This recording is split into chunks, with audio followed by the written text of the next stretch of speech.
സൈഫുദ്ദീൻ, JDU-വിനെക്കാളും 12 സീറ്റുകൾ അധികം നേടി BJP ഏറ്റവും വലിയ ഒറ്റകക്ഷിയെ മാറിയിരിക്കുകയാണ്. 91 സീറ്റുകളിലെ വിജയം ഉറപ്പിച്ചിരിക്കുകയാണ് BJP. JDU ആകട്ടെ 79 സീറ്റുകളാണ് നേടിയിരിക്കുന്നത്. RJD 27ലേക്കാണ് ചുരുങ്ങിയിരിക്കുന്നത്.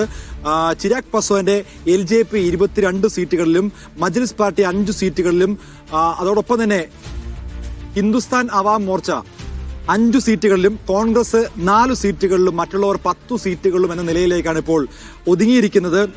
എന്തായാലും ബീഹാറിൽ വലിയ രീതിയിലുള്ള ഈ തെരഞ്ഞെടുപ്പ് പ്രചാരണങ്ങൾക്കൊടുവിൽ ഏറ്റവും ഒടുവിൽ പുറത്തു വന്ന എല്ലാ എക്സിറ്റ് പോളുകളും വലിയ പ്രഖ്യാപനങ്ങളാണ് നടത്തിയത്. അത് 130നും 169നും ഇടയ്ക്ക് സീറ്റുകൾ നേടി NDA അധികാരത്തിൽ വരുമെന്നുള്ള പ്രഖ്യാപനം നടത്തിയത്. പക്ഷേ ഈ എക്സിറ്റ് പോൾ പ്രഖ്യാപനങ്ങളെയൊക്കെ അപ്രസക്തമാക്കിക്കൊണ്ടുള്ള വലിയ ഒരു ജനവിധിയാണ് ഇന്നിപ്പോൾ പുറത്തു വന്നിരിക്കുന്നത്.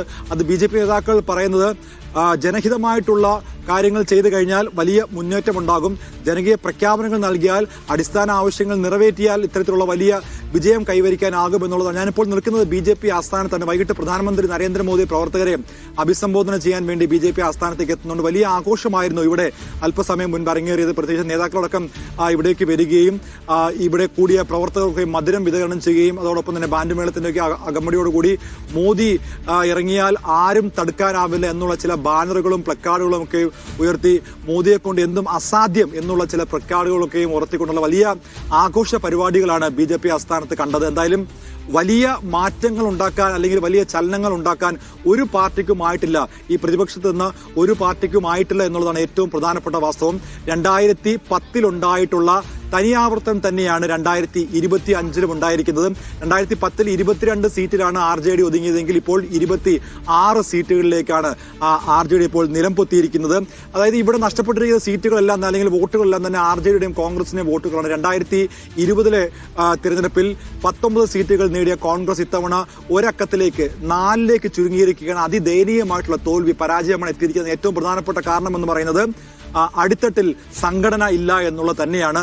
നമ്മൾ ഈ ബീഹാറിലെ പല ഗ്രാമങ്ങളോടൊക്കെ സഞ്ചരിക്കുമ്പോൾ അവിടെ ദേശീയ പാർട്ടികൾ ഉൾപ്പെടെയുള്ള BJPയുടെയും കോൺഗ്രസിന്റെയും കൊടികൾ മറ്റ് മേഖലകളിൽ ഉണ്ടെങ്കിൽ പോലും അവിടെയുള്ള ജനങ്ങളുടെ മനസ്സിലൊക്കെയും ഈ പ്രാദേശിക പാർട്ടിയായിട്ടുള്ള RJD അതോടൊപ്പം തന്നെ JDUമാണ്.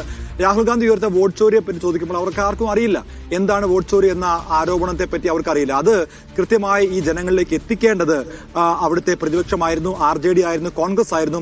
അതിൽ അവർ പരാജയപ്പെട്ടു. അതുകൊണ്ട് തന്നെയാണ് ഇത്ര വലിയൊരു പരാജയം അവർക്ക് നേരിടേണ്ടി വന്നത്. എന്തായാലും ചരിത്രത്തിൽ തന്നെ വലിയ വിജയമെന്നാണ് BJP നേതാക്കൾ ഇതിനെ വിശേഷിപ്പിക്കുന്നത്. അതായത് 20 വർഷത്തിന് ശേഷമുള്ള വലിയ പോളിംഗ് ശതമാനമാണ് ബീഹാറിൽ 2 ഘട്ടങ്ങളിലും രേഖപ്പെടുത്തിയത്.